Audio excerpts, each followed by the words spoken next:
Hello, my name is Mary Lou Simcoe, and I'm a Holy Union sister and a member of the United States area. I'm happy to share with you today the beginnings of Holy Union in the United States. I think it would be helpful to have some congregational background. Before we came to the United States in 1886, where could you find Holy Union sisters? In addition to many schools in France and nearby Belgium, Father de Brabant, director of the Institute, sent sisters to open schools in England and Ireland. After his death in 1880, the General Council was becoming more aware of the French government's opposition to schools staffed by Catholic sisters. They could see a time in the future where teaching congregations in France would be suppressed and knew that they needed to look beyond Europe to continue their ministry of Christian education. During the same period, what was happening in the Catholic Church in the United States? Because of difficult circumstances in their native lands, growing numbers of Catholic immigrants came to the United States. The children of these immigrants were obliged to attend public schools, or state schools as they were known in Europe. These children were discriminated against in many public schools because of their religion. This anti-Catholic climate was a concern when the bishops of the United States gathered in Baltimore in 1852 for their first plenary council. Because they believed that they needed to safeguard the faith of these children, these church leaders issued a decree that bishops established a Catholic school in every parish in their diocese. This decree led the clergy, many of whom were immigrants themselves, to look to Europe for sisters to staff their schools. In the early 1880s, Father Joseph McNamee, the pastor of a parish in Brooklyn, New York, knew of the Holy Union sisters in his native town of Banagher, Ireland. Father McNamee had a good friend, Father Matthias McCabe, who was the pastor of the recently established Sacred Heart Parish in Fall River, Massachusetts. Father McCabe was anxious to provide for the education of the children of his parish. Father McNamee, because he knew of Holy Union sisters in Ireland, wrote to the General Council on behalf of Father McCabe, asking that Holy Union sisters be sent to staff his friend's school. Mother Anna Mollier, a member of the General Council, visited the United States in the summer of 1886 and met with Father McNamee to discuss this request. When she returned to France, Mother Anna and the other members of the General Council voted unanimously to send sisters to the United States. So, on October 8, 1866, 10 sisters set sail from Le Havre, France, and arrived in New York on October 17th. Our United States annals note that the trip was not a pleasant one. Because of the rough seas, many of the sisters were sick for most of the trip. When they arrived in New York City, Father McNamee and Father McCabe warmly greeted them.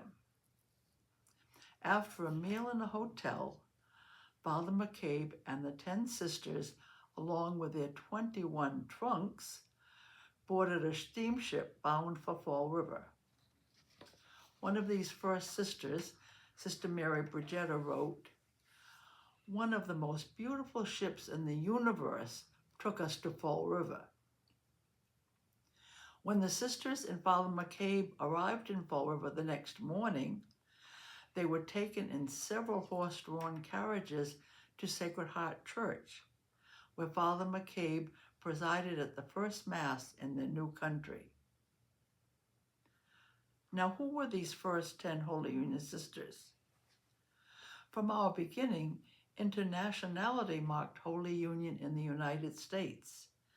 These sisters came from France, Belgium, and Ireland.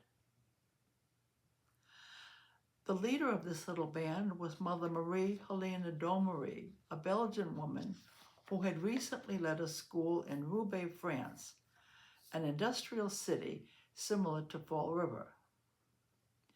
Although she spoke no English, Mother Marie Helena's experience and administrative skills proved that the General Council had made a wise choice. The 8 Irish sisters were Mary Aloysia O'Brien, Ernestina Noland, Mary Michael Grogan, Mary Bridgetta Cooney, Benilda Devlin, Therese Louise Warburton, Marie Octavie Canny, and Mary Eucharia Current. Completing this band of 10 was Sister Theodosie from France. A little background on Sister Mary Eucharia.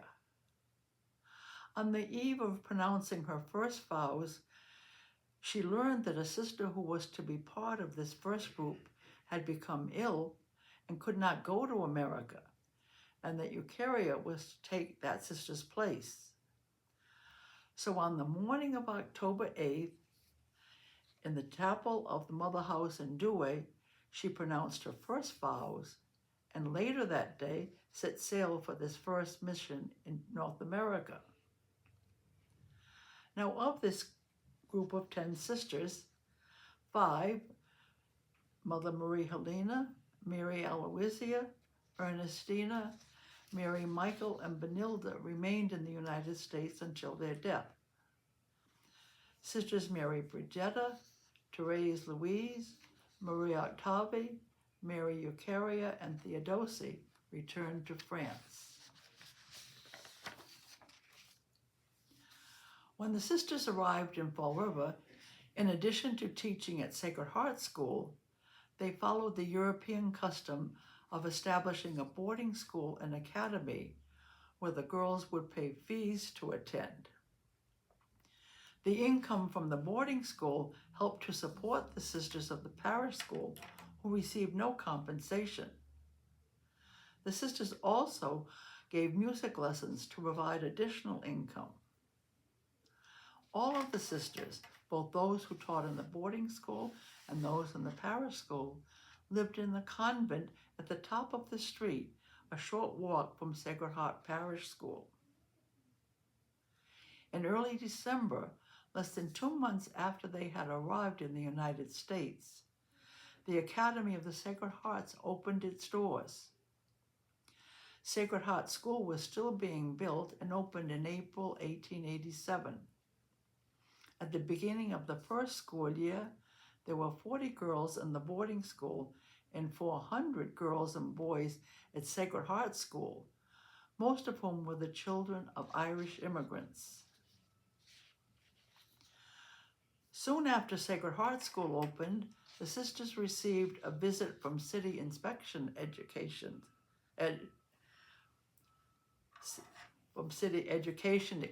inspectors. These inspectors noted that the school was well maintained and they were well satisfied with the children's educational progress. The day after this inspection, a public notice appeared in the local newspaper. It stated that Sacred Heart School had passed the inspection and the school committee recommended it. There was great relief on everybody's part with this news. In a city where there was distrust of Catholics and their schools, it was no small feat that the city had publicly approved this first Holy Union school. In these early years, Holy Union quickly spread from this first mission in Fall River. Soon pastors in nearby cities, as well as in neighboring Rhode Island, requested sisters to teach in their schools. Sisters continued to be sent from Europe to help fill these requests. In 1891, 5 years after we arrived in the United States, young women began to ask to join the congregation. These young women journeyed to the mother house in Douai for their initial formation.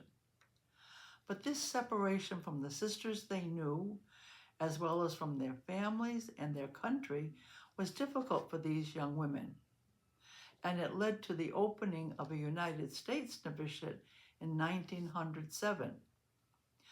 So by that time, the dependence on sisters from Europe to teach in the United States school was greatly lessened.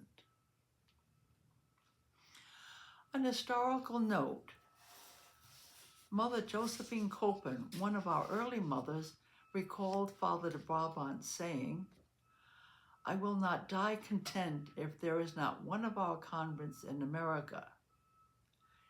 He died before this happened, but his dying wish came true a few years later. In 1986, when we celebrated our 100th anniversary in the United States, a graphic artist who was the brother of two of our sisters depicted Father de Brabant's wish with this souvenir, which we still cherish. I think you can see that. As I say, we have all guarded it well since 1986. Now, a last note about our name. The contract the sisters signed when they came to teach at Sacred Heart School stipulated that the teaching was to be in English, the language of the country. For this reason, from our beginning in the United States, we were called Holy Union Sisters, rather than the French La Sainte Union, which is still used in the United Kingdom and in Ireland today. I hope you now have some idea of our beginnings in the United States, and I thank you for watching.